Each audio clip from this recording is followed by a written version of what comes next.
Muy buenas tardes para todos y todas. Bienvenidos y bienvenidas a este nuevo encuentro con el saber. Salud para el Alma es un programa bandera del señor gobernador Aníbal Gaviria Correa, en cabeza de la secretaria de Salud, la doctora Lina Bustamante, con apoyo y participación de la Gerencia de Salud Pública, con la doctora Natalia Montoya. Del mismo modo con el proyecto de salud mental encabezado por la doctora Dora Gómez. En nombre de ellos y ellas, damos entonces la bienvenida a este nuevo encuentro con el saber. Agradecemos la participación de todos ustedes. Hoy nos convoca un tema especial y se llama manejo de tensiones y estrés.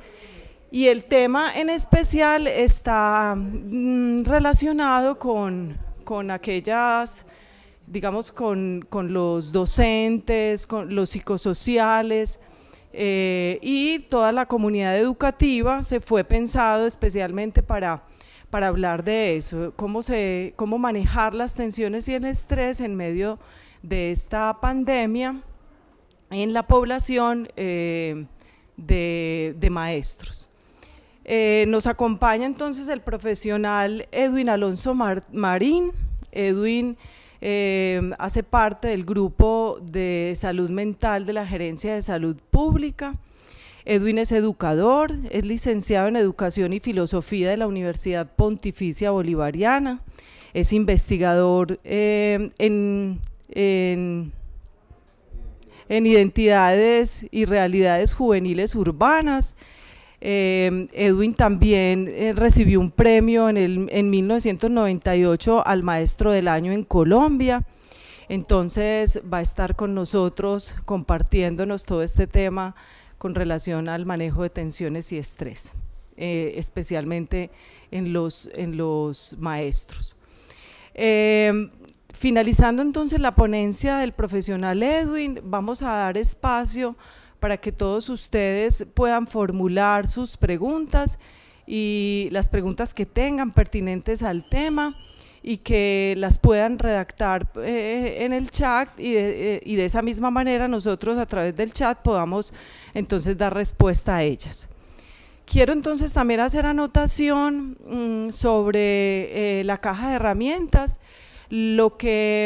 el tema que nos convoca hoy va a estar registrado la próxima semana. Ya enviamos la caja de herramientas del streaming anterior, entonces igualmente para la otra semana estaría la caja de herramientas de este streaming. Entonces damos la bienvenida. Mi nombre es Lina Marcela Muñoz Zapata, hago parte del grupo de salud mental de la Gerencia de Salud Pública y entonces voy a darle la entrada al profesional para que pueda compartirnos su saber.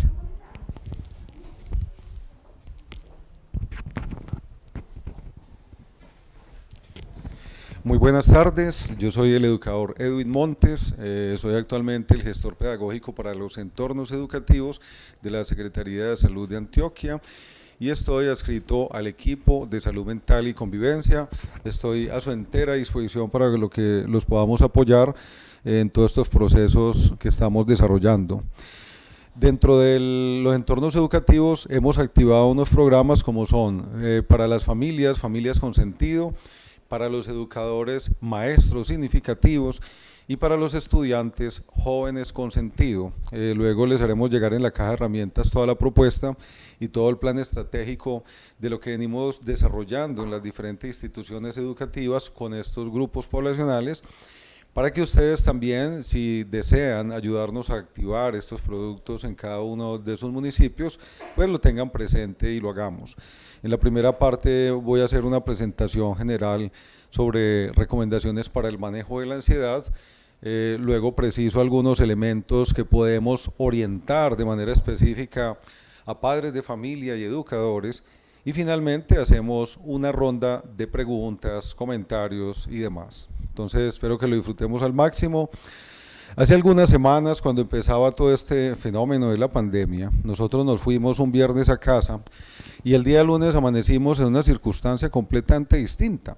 Es el caso específicamente Piensen ustedes en esto entonces los educadores, como el educador tradicional se va para la casa y el día lunes amanece siendo educador virtual. Eso es un salto histórico tremendo y en consecuencia pues esto para esa población en especial es un generador de niveles de ansiedad. Ahora, piensa tú en los padres de familia, el padre de familia que trabaja, que está en su cotidianidad y de pronto, de la noche a la mañana, tiene a sus niños, a sus hijos en casa las 24 horas del día. Eso supone unos nuevos retos tanto para los padres de familia como para los educadores y aún para los mismos niños y los mismos adolescentes. Aquí vamos a irnos aproximando algunas herramientas que nos pueden ser útiles tanto para nosotros como psicosociales. Otros elementos para trabajar con los padres de familia, empoderar padres de familia, otros dirigidos a los educadores y también a los niños, adolescentes y jóvenes. Hay diferentes factores que nos pueden generar ansiedad. En ocasiones no somos conscientes de que estemos experimentando dicha ansiedad.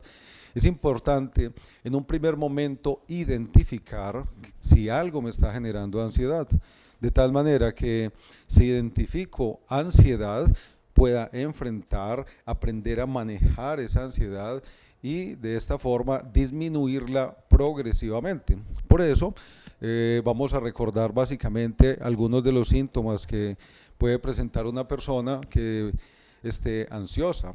La inquietud, la impaciencia, experimentar fatiga, dificultad para concentrarse, estar más irritable, en algunos momentos somatizamos con algún dolor en el cuerpo, en tensión muscular, se nos puede alterar el sueño e incluso experimentar temblores, sudoración y olas de calor. Esos son algunos de estos síntomas más comunes de cuando entramos en un cuadro generado por ansiedad. Algunas recomendaciones prácticas que nos pueden servir para aprender a manejar la ansiedad. Vamos a tener en cuenta que el enfoque que le queremos dar a estos elementos parten de lo que conocemos como el coaching ontológico y es bien importante esto. Recordemos, y ustedes saben, queridos compañeros, que el coaching es entrenamiento, es un entrenamiento. Entonces muchos de estos elementos depende su efectividad de cuánto nosotros hagamos un entrenamiento personal.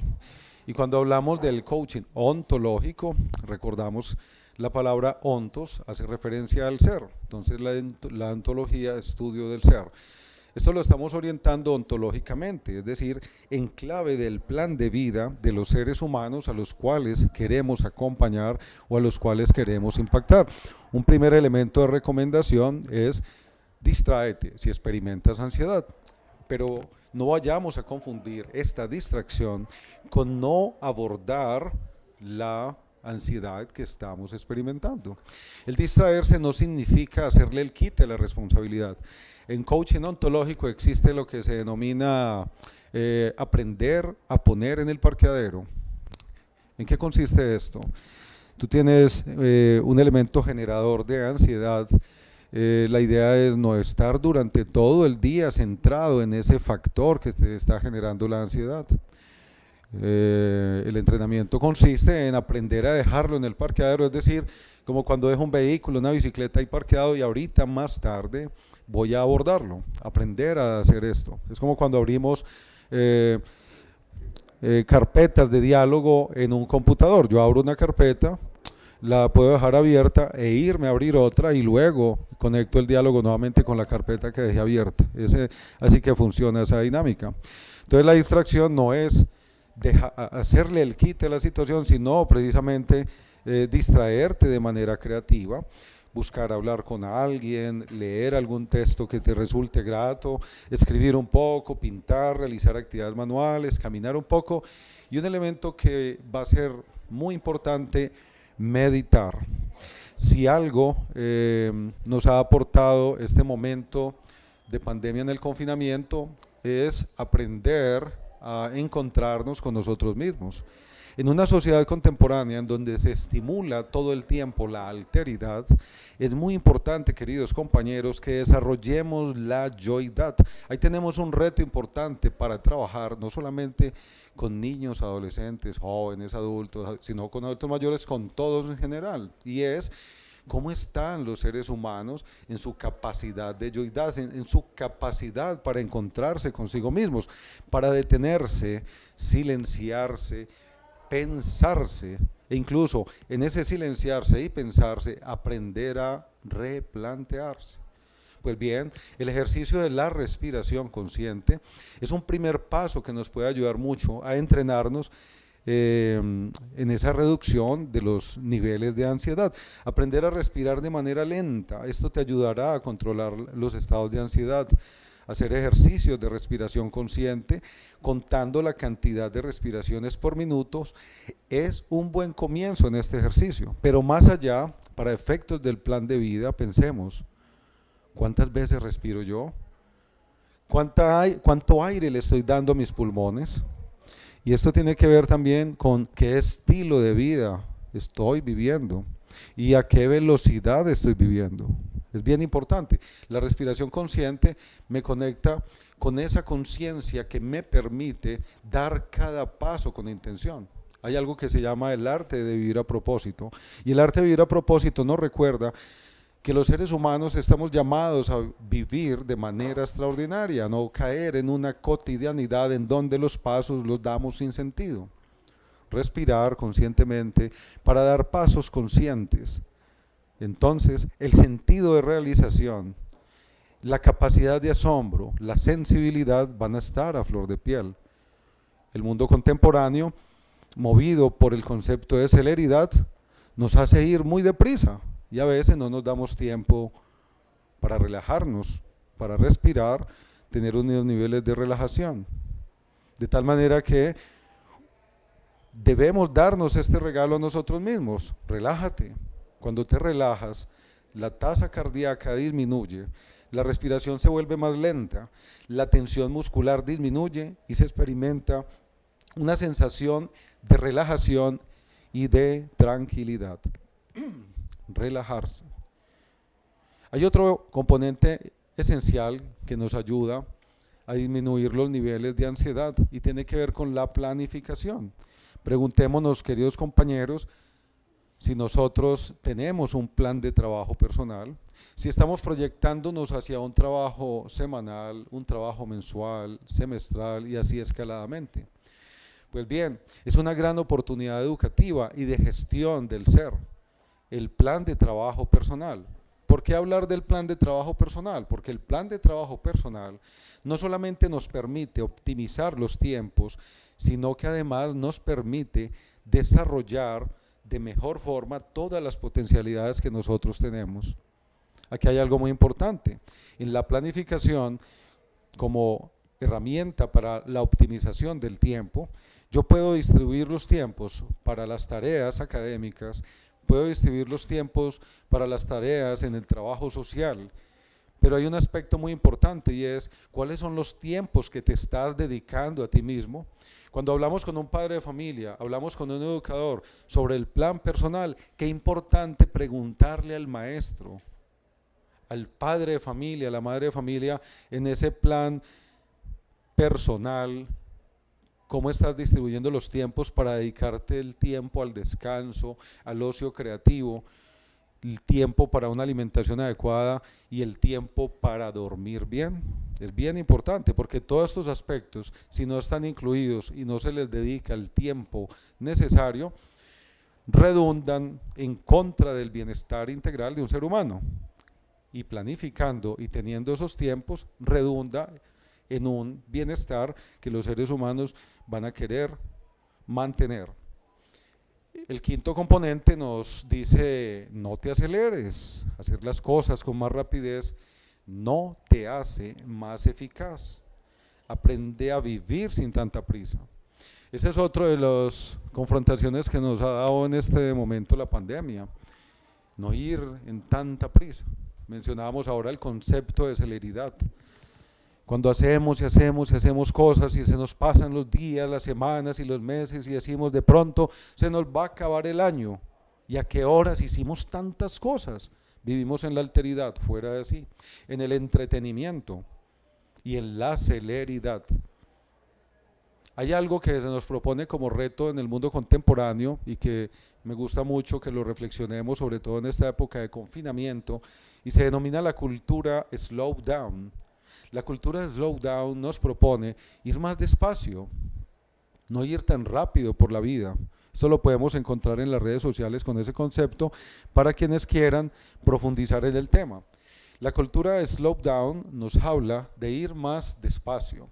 ¿Para qué? Para no permitir que esa celeridad nos aniquile la capacidad de asombro. Recordemos el gran descubrimiento que tuvo Jorge Luis Borges al final de sus años, cuando dijo: he tenido un descubrimiento terrible, confieso que he vivido sin vivir. Qué terrible esto, ir tan rápido haciendo cosas sin vivir cada una de las cosas que hacemos. Es para pensarlo. El sexto punto hace referencia a nuestros pensamientos. Hay una relación directa entre los pensamientos y las reacciones químicas de nuestro organismo. Los pensamientos positivos tienen un efecto positivo sobre nuestro estado de ánimo. Al igual, si tenemos pensamientos o sentimientos negativos, el organismo segrega a través del hipotálamo unas sustancias químicas llamadas neuropéptidos que pueden ser nocivas para la salud de cualquier ser humano. Quienes quieran profundizar en el tema pueden mirarlo a través de la física cuántica, cómo el mundo de la ciencia ha demostrado que hay una relación directa entre los pensamientos y las reacciones químicas del organismo. Ha hecho carrera en nuestro medio aquella frase que dice: en Colombia muere más gente de envidia que de cáncer. Y tiene que ver con personas que se llenan de pensamientos negativos, de sentimientos negativos, y no advierten que detrás de cada pensamiento y sentimiento negativo, ahí te estás haciendo un gran daño en tu cuerpo. Nuestros pensamientos influyen directamente en nuestras emociones. Si te visualizas en situaciones y estados positivos, experimentarás sensaciones positivas en tu cuerpo. Si piensas e imaginas que todo irá bien, te sentirás mucho mejor. Así que visualízate viéndote muy bien, sintiéndote muy bien. Si practicas la imaginación positiva, empezarás a sentirte y a actuar de acuerdo con lo que imaginas. Y si cultivas un pensamiento negativo, pues en consecuencia esa es la vida que vas a experimentar. Nosotros debemos activar ese poder creador del cerebro y no solamente manejar nuestros pensamientos, sino también aprender a administrar nuestras emociones. Tenemos la oportunidad de elegir pensamientos positivos, cambiando otros que no son tan positivos. Otro elemento importante tiene que ver con la angustia que nos genera el error, la equivocación. Aprende de tus errores. Equivocarse es de humanos, no es necesario hacer todo a la perfección. Adquiere el hábito de afrontar la ansiedad cuando la estés experimentando, cuando aparezca. Así ella disminuye o desaparece. Si te genera alto nivel de ansiedad el haber cometido un error o equivocarte, hagamos práctico el ejercicio de reconocer que nos podemos equivocar. Y ante un error o una equivocación que hayamos tenido, lo que podemos plantearnos es acciones transformadoras que nos ayuden a superar el error en que hayamos incurrido. Un factor fundamental en el mundo contemporáneo: aliméntate bien. Alimentarnos bien va a ser fundamental para nuestro bienestar integral. Miren que hasta el momento hemos venido mencionando diferentes hábitos de vida saludable. Pero si esos hábitos de vida saludable se los presentamos y motivamos a las personas en clave de su proyecto de vida y les ayudamos a ver el impacto que esto va a tener, cada uno de estos hábitos va a tener en su bienestar, sin duda alguna, cada persona tendrá más elementos para elegir de manera libre hábitos de vida saludable. Uno de ellos es alimentarse bien. Proponerle a las personas que eviten la cafeína, la teína, otras bebidas estimulantes, evitar el consumo de alcohol, de cocaína, de cannabis, de drogas sintéticas que pueden incrementar los niveles de ansiedad, va a proporcionar realmente mucho bienestar en un organismo. No volverse dependiente a sustancias químicas o a drogas, a pastillas, que para cualquier caso vamos buscando una pastilla. Es preferible proponerle a las personas una buena alimentación, como por ejemplo incluir bastantes frutas y verduras en tu alimentación diaria. De esta manera notarás muy pronto la diferencia y te sentirás mejor. Hay otro elemento fundamental que tiene que ver con las horas de sueño. Pregúntate tú mismo hoy, ¿tú cuántas horas le estás dedicando al sueño, al descanso reparador del cuerpo y del cerebro? Tu cuerpo y tu mente requieren horas de descanso suficientes. Esto es fundamental para mantener un bienestar integral. Si no duermes bien, pasarás el día desconfigurado, desconfigurada, experimentando malestar o indisposición. Garantízale entonces a tu cuerpo un sueño reparador. Él te lo agradecerá con mucho bienestar. Démonos cuenta, compañeros, que uno de los factores que más afecta actualmente los procesos de aprendizaje en niños y adolescentes es precisamente que no tienen una adecuada higiene del sueño. Este es uno de esos temas importantes para trabajar mucho con todos los grupos poblacionales, la higiene del sueño. ¿Cuántas horas están durmiendo los niños? ¿Cuántas horas están durmiendo los adolescentes? Y esto tiene una relación directa con las representaciones de autoridad y de poder que hay en cada uno de los hogares.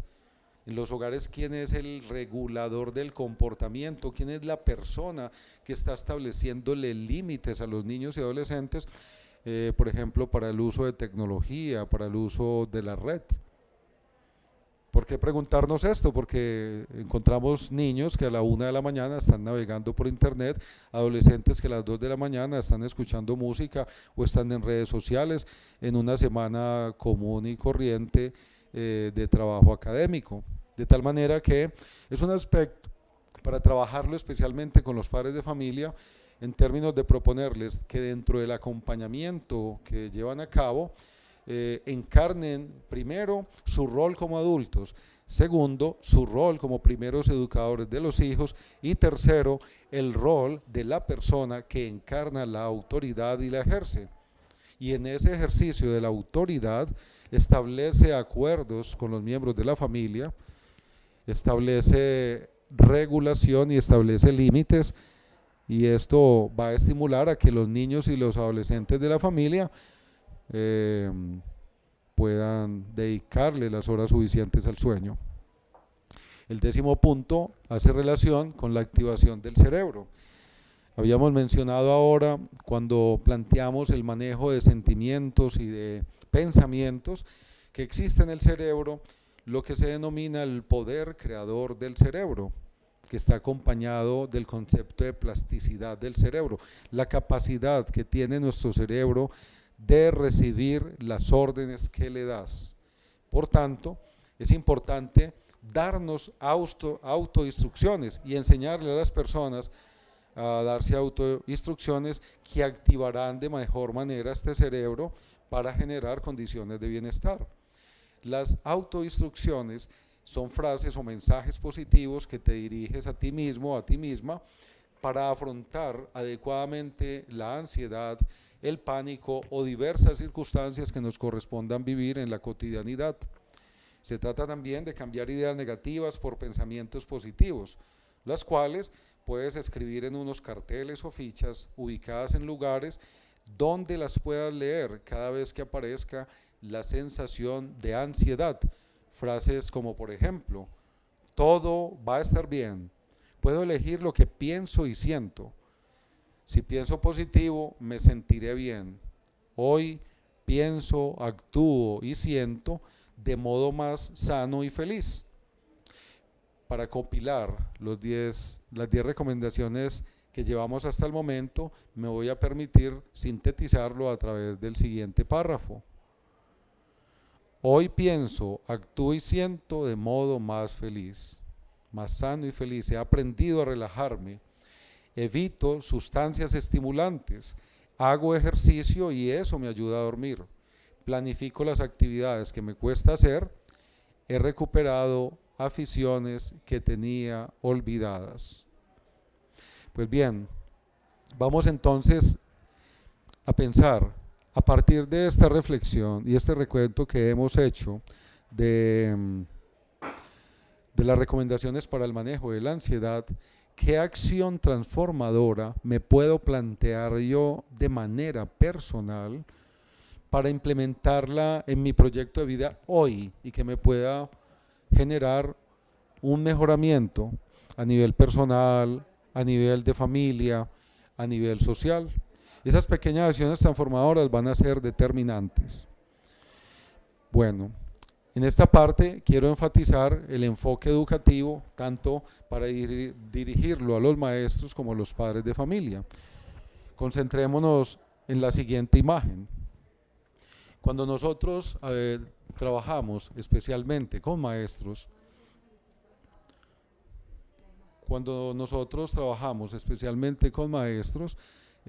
como lo venimos haciendo actualmente desde la Secretaría de Salud a través del programa de maestros significativos, muchos de nuestros queridos maestros tienden a caer en la tentación de convertirse en pensadores de imposibilidades. Cuando hay limitantes e imposibilidades, pues claro que uno de los caminos es buscar a quien culpar. Y aquí tenemos a quien culpar. Casi siempre es muy fácil culpar al Estado. Yo empiezo orientándole la reflexión a los maestros con esta escuela de la India, cuyos profesores llevan a los niños debajo de este puente a trabajar, y aquí vemos una actitud de resiliencia extraordinaria. No es de soportar ni de echarse encima nada, es la capacidad que uno tiene para adaptarse a nuevas circunstancias, esa capacidad para reinventarse y potencializar sus capacidades. Y lo que hay en el trasfondo, queridos compañeros, que es importantísimo, es una situación limitante la puedo convertir en una circunstancia expansiva. Y eso es bien interesante a nivel de coaching ontológico. Está en la decisión que tú tomes. Tú te puedes sentar a llorar, te puedes sentar a buscar culpables, o te puedes sentar a pensar de qué manera creativa podemos encontrar en esta circunstancia que estamos viviendo la oportunidad de transformación, como la encontraron estos niños con sus maestros de escuela en estas condiciones. No hay ninguno llorando, están siendo propositivos. Entonces, antes de ser reactivos, ¿dónde está la propuesta? ¿Dónde está el aporte? Es muy importante que ante las nuevas circunstancias las personas se atrevan a dar pasos, como nos lo recuerda esta frase. Para descubrir cómo se nada en el mar, hay que salir de la pecera. Esto nos está planteando la necesidad que existe de que todos nosotros como seres humanos ampliemos nuestros horizontes de visión. Cuando una circunstancia como la que estamos viviendo nos confronta con nuevas realidades, nos plantea nuevos caminos, nuevas condiciones, es muy posible que aparezca la experiencia de miedo. Pero si no nos damos la oportunidad de aventurarnos a ese nuevo escenario, ¿de qué manera entonces vamos a avanzar y cómo vamos a aprender? Uno de los retos máximos es vencer los miedos, el miedo personal. No tengas miedo de expandirte, de salir de tu zona de confort. Ahí es donde reside la alegría y la aventura. Cuando hacemos mención de la zona de confort, lo utilizamos para efectos de la reflexión. No porque de entrada estemos juzgando y estemos afirmando que tú estás o vienes de una zona de confort. Eso le compete a cada uno reflexionarlo. La zona de confort es la metáfora para reflexionar acerca de lo que hemos venido haciendo hasta el momento, de la forma como lo hemos venido haciendo, de las seguridades adquiridas que hemos venido consolidando y que nos da mucho miedo dejar. Por eso en el coaching ontológico la zona de confort se define de la siguiente manera: aparente estado de comodidad que te lleva a la muerte en vida. Es fuerte. Justificación perfecta para no hacer, para no crecer, no arriesgarse y no vivir. Tremendo. Si es zona de confort o no, si has estado en ella o no, es tu propio criterio quien lo define, como les digo, para efectos de reflexión. Pero el gran reto que tenemos, en este caso, en el enfoque educativo, dirigido hacia niños y jóvenes, nos lo plantean los mismos niños, adolescentes y jóvenes. Aquí, utilizando una de las ilustraciones de Frato, Francesco Tolucci, el gran psicopedagogo italiano, muy cercano a Colombia y a Medellín, nos muestra aquí un estudiante que dice: una escuela alternativa, pero pronto. Es un gran reto, de esto venimos trabajando con los educadores. ¿Y en qué consiste esto? No solamente para la escuela, sino también para la familia y para el sector público, para quienes estamos en lo público, para ustedes, queridos compañeros que nos acompañan en estos equipos de trabajo. ¿Cuál va a ser el sello diferencial cuando volvamos a la presencialidad a nivel de la familia, a nivel de la escuela? ¿Vamos a seguir reproduciendo más de lo mismo? ¿Habremos retornado con más sensibilidad, con un sentido mayor del humanismo? ¿O simplemente seguiremos reproduciendo más de lo mismo? La confrontación está planteada entre la zona de confort, de dónde venimos y dónde estamos y hacia dónde podemos avanzar. Lo que es el aventurarse. No estamos seguros de que nos vamos a encontrar en el camino, pero si tenemos la actitud y la disponibilidad, con toda seguridad podemos generar procesos de cambio personal, ampliar nuestros horizontes de visión y generar nuevas circunstancias y construir una nueva historia. Los cambios son para los valientes. Los cobardes prefieren quedarse donde están, aunque no sean felices. Una de las cosas que nos recordaba Steve Jobs, cofundador de Apple, que le repetía siempre, él decía: evita quedarte inmóvil, no te plantes ahí, no te quedes en un solo sitio, evita quedarte inmóvil. Las cosas no ocurren por casualidad, sino por causalidad. Todos los seres humanos tenemos la capacidad de causar lo que queremos que ocurra en nuestras vidas, pero si te quedas esperando, ¿quién lo va a hacer por ti? Ley de causa y efecto, de la casualidad a la causalidad. Quéjate, pero propón. ¿Cuál es tu propuesta, tu innovación, tu creatividad? Por eso utilizamos la imagen del escenario de la zona de confort, que resulta bonito, el punto central, es un lugar donde me siento seguro, tengo el control, ¿sí? Ya estoy instaurado, es lo que se denominan las seguridades adquiridas. Pero una vez me invitan o una circunstancia me saca de esa zona de confort, empiezo a experimentar miedo, empiezo a generar excusas, siento falta de confianza en mí mismo y me afecto por opiniones distintas. Pero qué importante, si nosotros nos abrimos, estar en actitud de eternos aprendices, podemos pasar a la otra zona, a la zona de aprendizaje. Está bien que todos tenemos presaberes, experiencias, tenemos referentes teóricos que hemos interiorizado, pero si mantenemos la actitud de ser eternos aprendices, esto nos va a permitir estar en la línea que sale de la zona de confort hacia la línea de la zona de crecimiento. Y si nosotros en actitud de eternos aprendices pasamos a la zona de aprendizaje y entramos en la zona de crecimiento, vamos a tener mayores posibilidades de establecer nuevas metas y lograrlas, de vivir nuestros sueños, de conquistar nuestros objetivos y encontrar un propósito nuevo en nuestra existencia o plantearnos nuevos propósitos. Esto aplica para cualquier ser humano, niño, adolescente, adulto, adulto mayor. Y esta circunstancia que muchos vemos como limitante, en realidad se ha convertido para muchos también en una situación expansiva. ¿Cuántas familias por este confinamiento se han tenido que encontrar y han tenido que aprender a comunicarse, han logrado fortalecer vínculos a través de estar juntos nuevamente y dejar de dormir bajo el mismo techo a empezar a tejer proyecto de familia? Por eso Frato es muy atinado con este dibujito que acaba de sacar con relación a la pandemia. Miren esto, si este virus sigue, arriesgamos de aprender demasiado. Eso es una gran oportunidad. Entonces la invitación es ¿cuál? Si nosotros en algún momento tenemos ideas limitantes, empecemos a pensarlas en términos de cómo convertir una idea o situación limitante en una circunstancia expansiva, es decir, de la cual podemos crecer, podemos aprender y podemos salir fortalecidos. Para quienes son educadores, no es ajeno experimentarse de esta manera.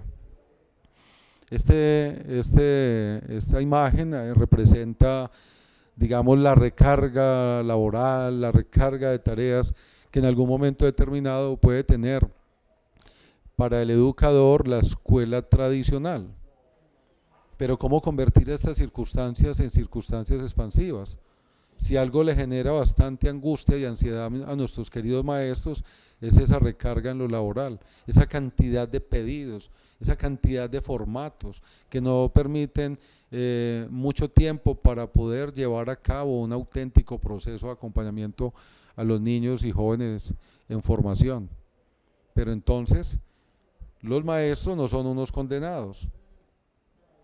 Ellos están invitados a generar unas reacciones propositivas y una de las herramientas que les estamos planteando es constituir equipos de trabajo colaborativo. Es bien importante eso. Preguntarle a los maestros, ve, ¿tú con quién estás haciendo trabajo colaborativo? ¿Quiénes son tus aliados estratégicos dentro de la institución, fuera de la institución? Y dentro de esos aliados estratégicos estás incluyendo a los estudiantes.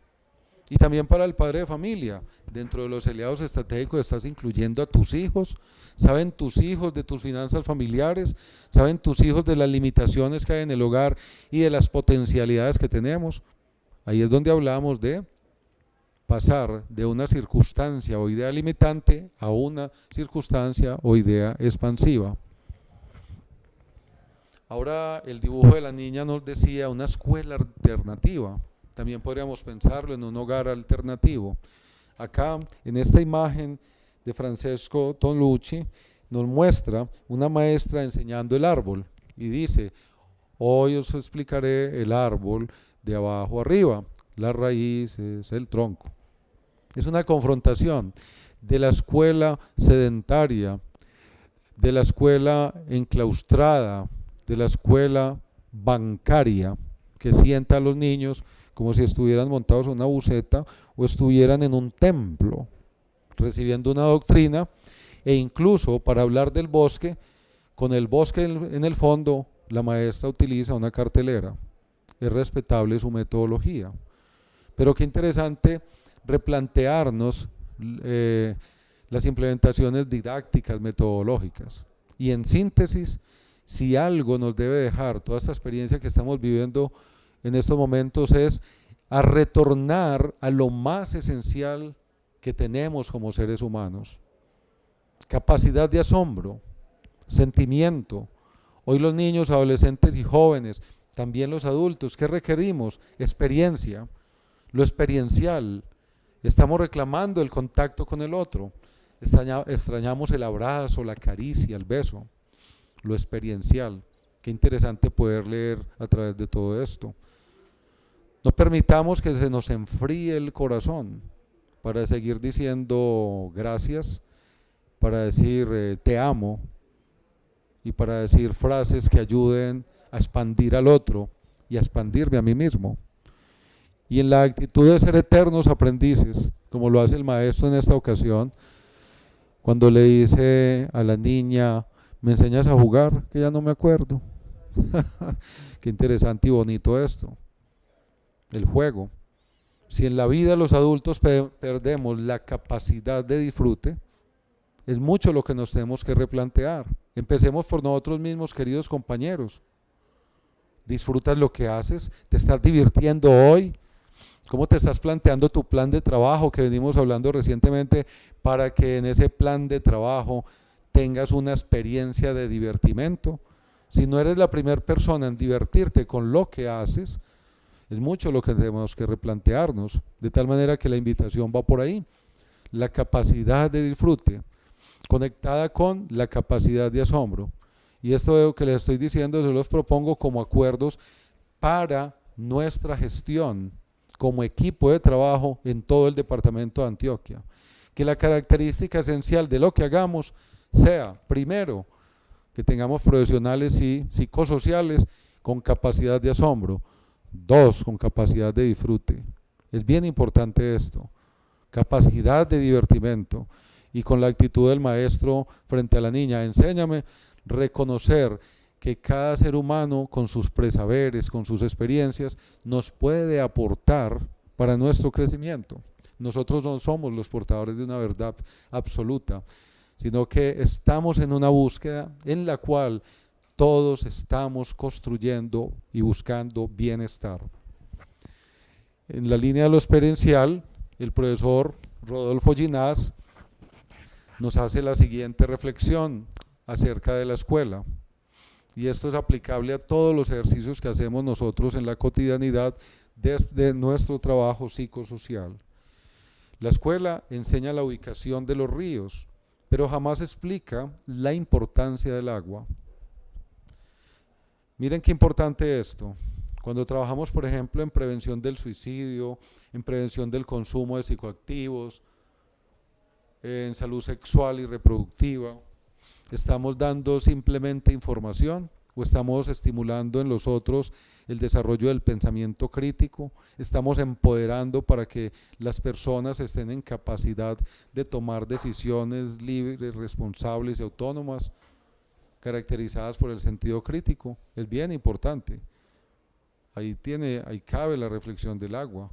Enseñar la ubicación de los ríos, pero jamás explicar la importancia del agua, tiene que ver con el desarrollo del sentido crítico, la capacidad de relacionar un asunto con el otro, en este caso, las diferentes temáticas en clave de proyecto de vida, porque lo que necesitamos, sin duda alguna, lo que buscamos es causar un efecto en la vida del ser humano, causar un impacto de transformación que no solamente garantice bienestar integral, sino salvar vidas. Somos un baúl repleto de contenidos, pero vacío de contexto. Miren qué importante, conocer el contexto en el municipio en el que estás, el contexto de la gente, de la población objetivo con la cual vas a trabajar. Conoces el contexto de la gente de este pueblo, el contexto del barrio, el contexto de la vereda, el contexto del caserío, el contexto de esa familia. Qué interesante. De ahí nuestra dificultad para aplicar el conocimiento en la realidad. El llamado que nos hace aquí el maestro Rodolfo Ginás es poder apuntar a la realidad objetiva, no abordar a los individuos desde los imaginarios personales que se vuelven imaginarios colectivos, sino procurar posar la mirada objetiva sobre los individuos para nosotros poder realmente llegar con propuestas y respuestas que sean acordes a su realidad y a sus auténticas necesidades. Un gran temor, para ir terminando, que tienen los maestros, lo plantean con la siguiente pregunta: ¿será que si esto sigue como va, los maestros seremos reemplazados por la máquina? ¿Seremos reemplazados por un robot? ¿Podremos reemplazar los libros de texto impreso por los libros digitales?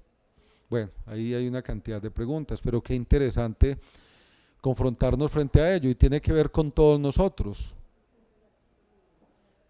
¿Qué le puede aportar un educador? Y vamos a incluirnos nosotros, queridos compañeros del trabajo psicosocial. ¿Qué le puedo aportar yo a un niño, a un adolescente, a un adulto mayor, a cualquier persona de la comunidad, más allá de lo que le puede ofrecer un libro de texto o le puede ofrecer la autopista mundial de información, la multimedia, la internet. Y en la respuesta que damos allí, reivindicamos la presencia del ser humano. A nosotros nos encantaría estar en la presencialidad, hoy lo hacemos desde la virtualidad, pero qué bueno que en la presencialidad, cuando estemos, haya un sello diferencial en la labor de cada uno de nosotros. Tiene que ver con la empatía, la capacidad de escuchar al otro, la mística y la pasión que pongo en lo que hago, el amor que tengo por lo que hago. Esos diferenciales, el calor humano, el sentido de lo humano, el sentido común que tanto falta en este país, tiene que ser sellos diferenciales en nuestra labor, lo cual nunca podrá hacer la máquina, ni la virtualidad. Finalmente, estos niños que van de camino, miren que van, no vienen, van, ¿cierto? Van. Ahí está sintetizada la misión de todos nosotros, todos los que estamos hoy conectados, del área del conocimiento en la que estés, si eres psicólogo, si eres profesional de otra área, si eres educador. Todos tenemos un propósito en la vida. Primero, con referencia a nuestro proyecto de vida. Queremos avanzar y hemos tenido como símbolo mirar el punto norte, pero mirar al sur también es válido, mirar al oriente y al occidente, es decir, en un mundo pluralista de identidades y subjetividades, cada ser humano debe seguir su propio camino y caminar sobre sus propios pies. De ahí que si alguien quiere disminuir los niveles de angustia, de ansiedad en un ser humano, empodérelo para que los pasos que dé, los dé con seguridad. En el caso de niños y adolescentes, la misión que tenemos es empoderarlos para que niños, adolescentes y jóvenes y luego adultos estén en capacidad de caminar sobre sus propios pies y sean seres libres, responsables y autónomos con capacidad para tomar decisiones que garanticen su bienestar integral. Estos niños van por el camino que llevan en su morral. ¿Qué implementos queremos que lleven en ese morral de la vida? Tienen un gorro que representa la inteligencia.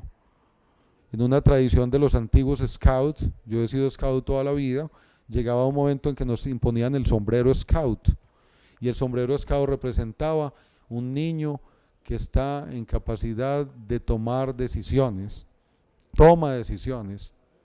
Qué interesante esto, empoderar para la toma de decisiones libres, responsables y autónomas. Es la propuesta que les teníamos en esta primera parte de reflexión. Cómo los seres humanos estamos convocados en las diferentes circunstancias a tomar decisiones, a activar nuestro potencial creativo, creador, y otro elemento importante, a desarrollar la capacidad resiliente que tenemos los seres humanos.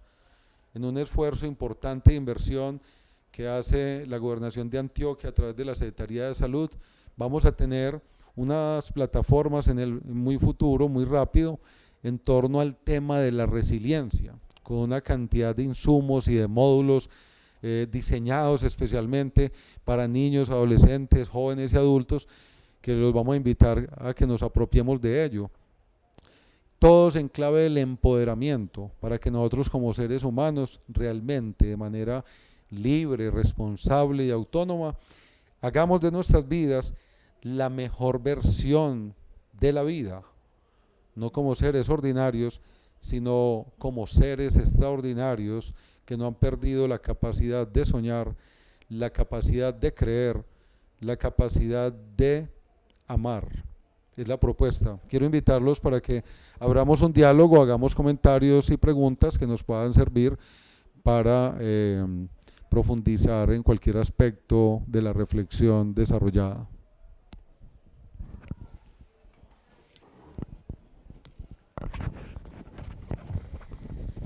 Muy bien, entonces en este momento damos espacio para que ustedes puedan plantear sus preguntas. pero antes de ello yo quiero hacer claridad sobre varios elementos importantes. Uno, que este encuentro fue pensado no solamente para docentes, sino también para psicosociales, y la claridad frente a por qué los psicosociales, desde el tema de la pedagogía o la educación y el manejo del estrés o de las tensiones, es claro que los psicosociales también deben trabajar en zonas de orientación escolar, muchos trabajan en esos lugares. Otra, que muchos también hacen parte de los centros de escucha y es importantísimo pues también tener este tipo de herramientas. Y lo siguiente es que nosotros como psicosociales debemos volcarnos a ser psicoeducadores, y para ello requerimos elementos básicos de pedagogía también.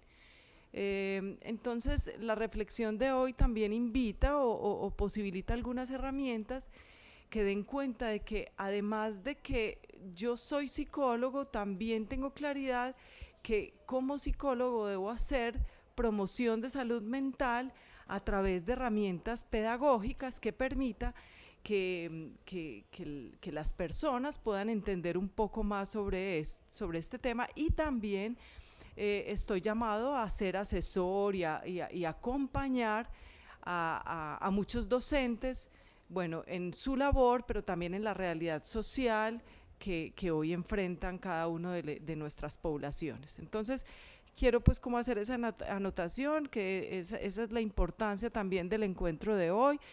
Converge población de maestros, pero también población de psicosociales.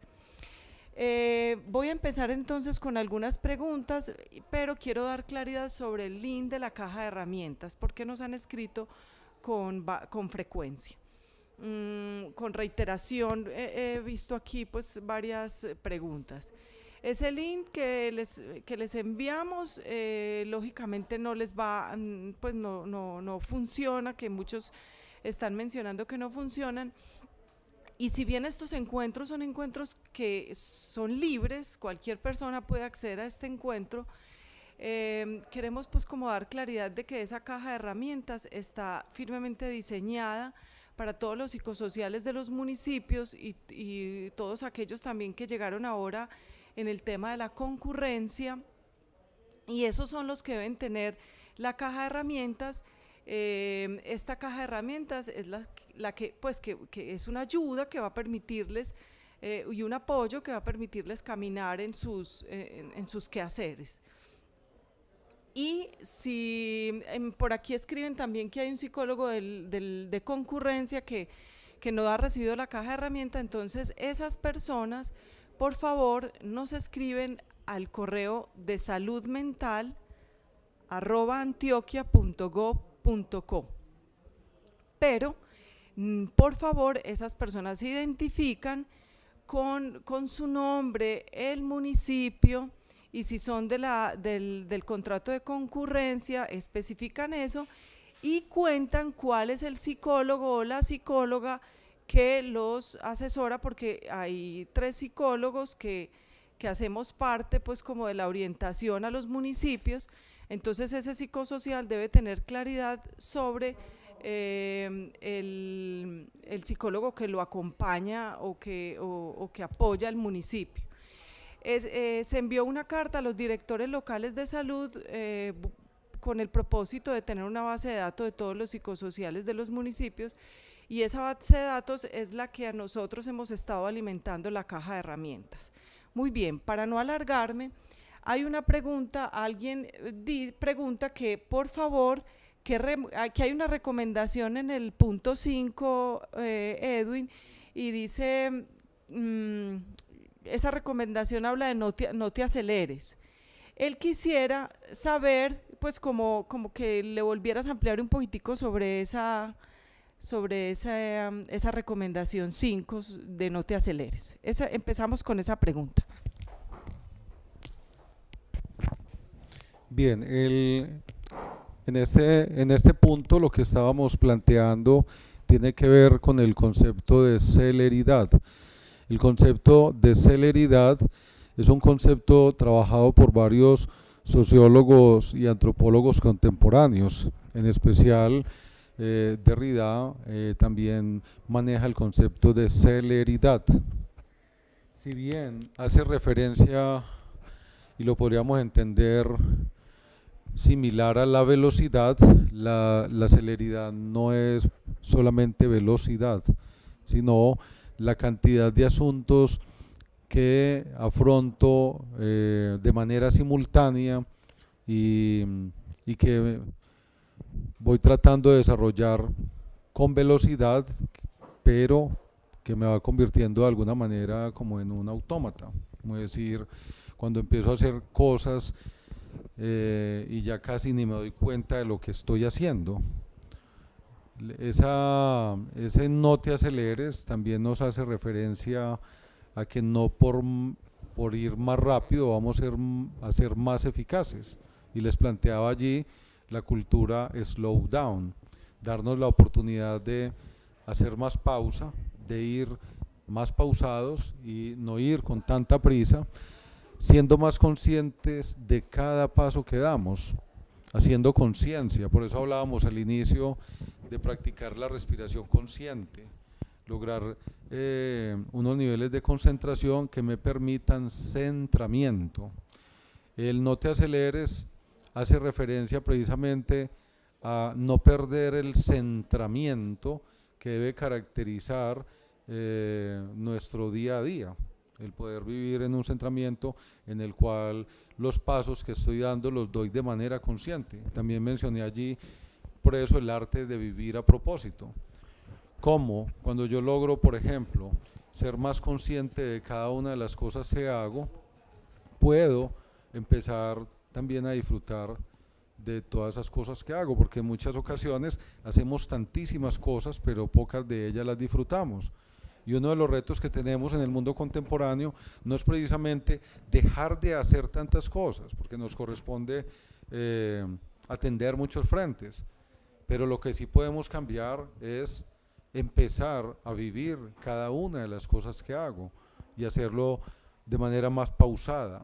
Eso no significa que el efecto final vaya a cambiar o que por hacerlo más rápido voy a tener mayor efectividad. Hay personas que tienen más rapidez para generar ciertos procesos y ciertos resultados, pero ir sin tanta prisa, ir más pausado, respirar de manera consciente, asumir una actitud de mayor conciencia, fortalecer más nuestra capacidad de asombro, es uno de los retos que tenemos en este mundo contemporáneo, convulsionado, dinamizado por el concepto de celeridad. Hace referencia a este sentido, compañero. Entonces, ahí hay dos recomendaciones que son la cultura del slow down, que podemos buscar en YouTube. Allí vamos a encontrar varios documentales y presentación de pautas sobre lo que significa esa cultura del slow down. Y hay otra película que les quiero recomendar que se llama El Guerrero Silencioso. Y el Guerrero Silencioso, que es protagonizada por Nick Nolte, nos recuerda cómo el ser humano puede mantener una paz interior en medio de la convulsión, incluso de las grandes megápolis o ciudades contemporáneas llenas de ruido y de tanto movimiento. No sin razón, las personas en Japón están llevando a cabo retiros espirituales en pleno centro de Tokio, lo cual hace referencia a lo siguiente: no es tan importante cuánto ruido exterior hay, sino cuánto ruido interior tengo, de tal manera que esto hace también referencia a cómo lograr el silencio interior, ese silencio interior que me permite vivir en un mundo convulsionado de ruido exterior, de alteridad, pero que no logre diluir lo que me caracteriza a mí esencialmente como ser humano, hasta convertirme en un autómata, en una especie de máquina de producción. ¿Qué otra pregunta tenemos, compañera?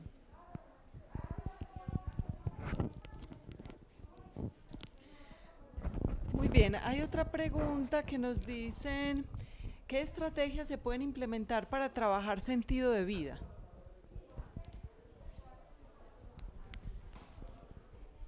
Este sentido de vida, esa es otra temática que le podríamos dedicar otro tiempo bien especial, lo que es sentido existencial y proyecto de vida, ¿sí?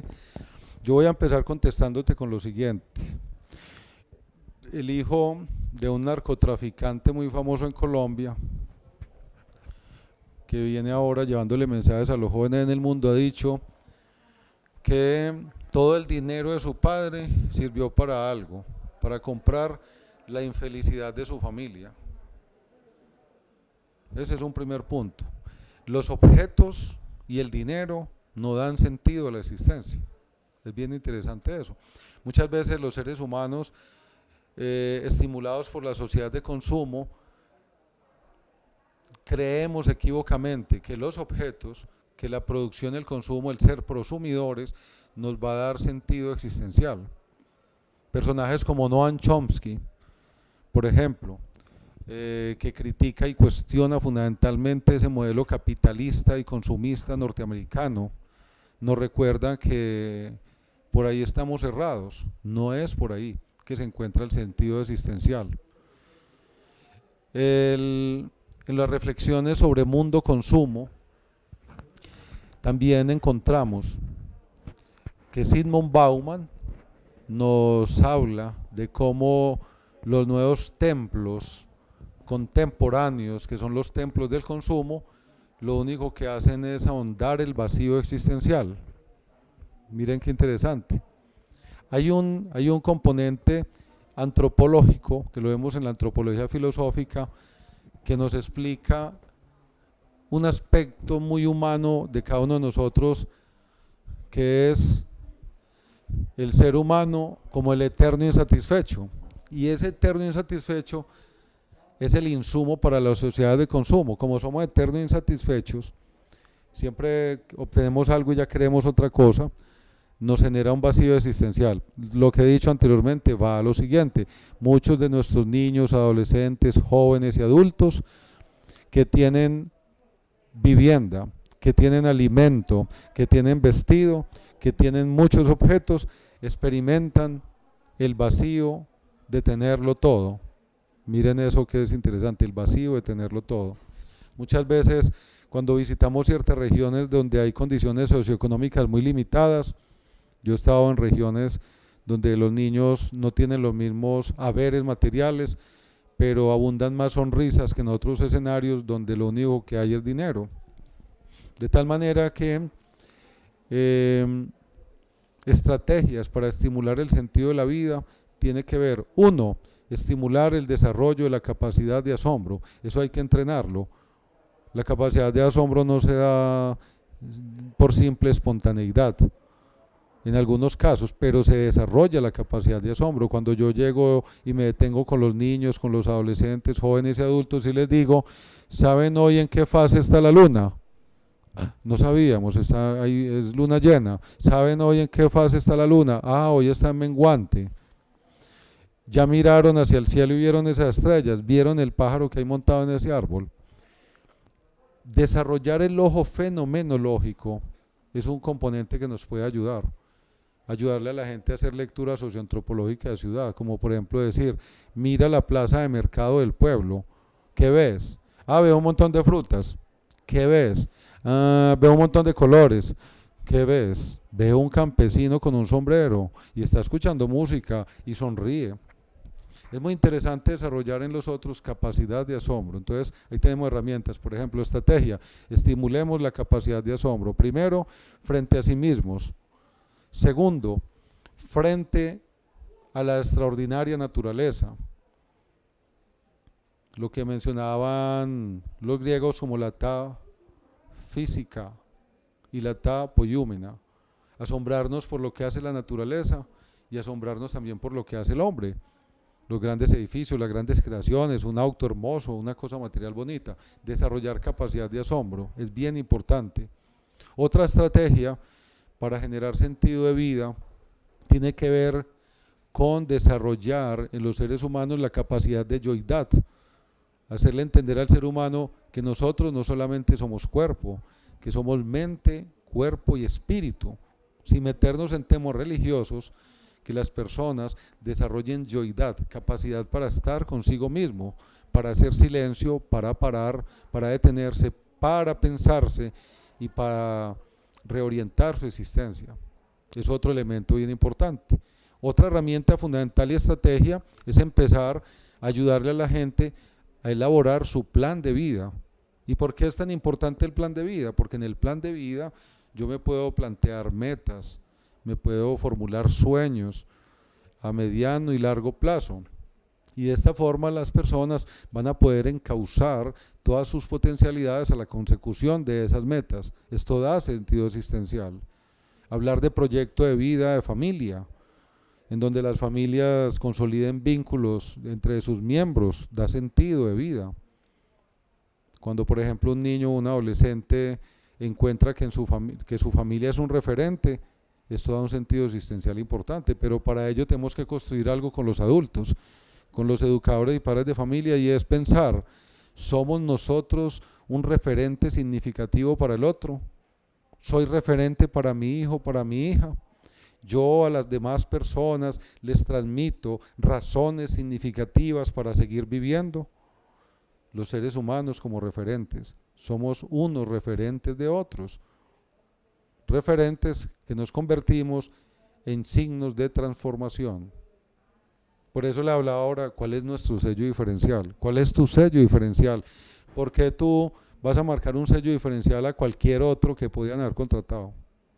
¿Cuál es el sello diferencial tuyo? Entonces ahí podemos ir ahondando y buscando muchas estrategias diversas que podemos implementar. Hay una que me ha servido mucho a mí con los muchachos, especialmente de la selva de cemento, es decir, de los sectores urbanos, y es precisamente sacarlos al campo. Pero quienes están en las regiones, también qué bueno sacar a los muchachos a ese campo para que aprendan a ver ese campo, que lo han visto ya como paisaje repetitivo, verlo de una manera distinta. Para ello nos puede ser muy útil aprender de una película. También está el libro, si lo quieren como libro, el libro se titula De que me quieres amor, de José Luis García, llevado al cine bajo el título de La lengua de las mariposas, protagonizado por el gran actor Pedro Fernán Fernández, español, quien a los niños del pueblo precisamente les dice, cuando llegue el verano saldremos al campo a observar las mariposas. Los niños dicen, pero ya las hemos visto. Sí, pero ¿sabían ustedes que las mariposas tienen lengua? Y que esa lengua se llama la espiritrompa y que ellas estiran su lengua sobre las flores para captar el néctar de las flores. Entonces esos niños van abriendo la mirada y van expandiendo la mente y se van sensibilizando y se les desarrolla capacidad de asombro. Luego el maestro, cuando sale a caminar con ellos al bosque, esos niños disfrutan de una manera extraordinaria una experiencia vital que va a transformar sus vidas, porque más allá de ver la lengua de las mariposas y el asombro que les produjo descubrir la lengua de las mariposas, descubrieron un adulto mayor, maestro de escuela, inspirador, que les amplió los horizontes de visión y les enseñó que había algo más allá de los límites de la escuela, y les enseñó a replantearse las ideas sobre la familia, sobre Dios y sobre la sociedad. Entonces ahí podríamos ahondar en muchos aspectos, podríamos organizar otro momento y otro tiempo para dedicar solamente y exclusivamente a esta pregunta que nos has formulado tan importante. Bueno, hay una pregunta, me dicen que por favor les informemos a qué correo solicitan las 4 últimas presentaciones. Y en pantalla ustedes en este momento les debe estar apareciendo el correo. Es a ese correo que en pantalla entonces ponemos ahí para ustedes. Bueno, hay otra pregunta con relación a que si alguien ha tenido dificultad de encontrar las familias de APS, recuerden que esas familias están en la plataforma @star y deben comunicarse con su director local de salud. Muy bien, no hay más preguntas. Bueno, Para una persona que tiene duelo por su familiar muerto con el COVID-19, la cifra nacional o mundial no...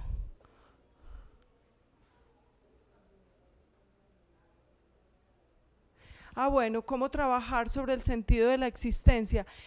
Yo desde aquí quiero como recordarles que nosotros tuvimos hace 15 días más o menos un streaming con relación a rituales de duelo. Ese streaming puede ser una herramienta importante que pueda servirles, les recuerdo, no solo la persona que está preguntando, sino también todas las personas que en este momento nos están viendo y escuchando. Es valioso que puedan tener la grabación pues, de ese streaming. Igualmente pueden acceder a la Secretaría Seccional de Salud y ahí aparecen, le dan a la palabra streaming y ahí aparecen todos los streaming que hemos tenido. Entonces, también les quiero...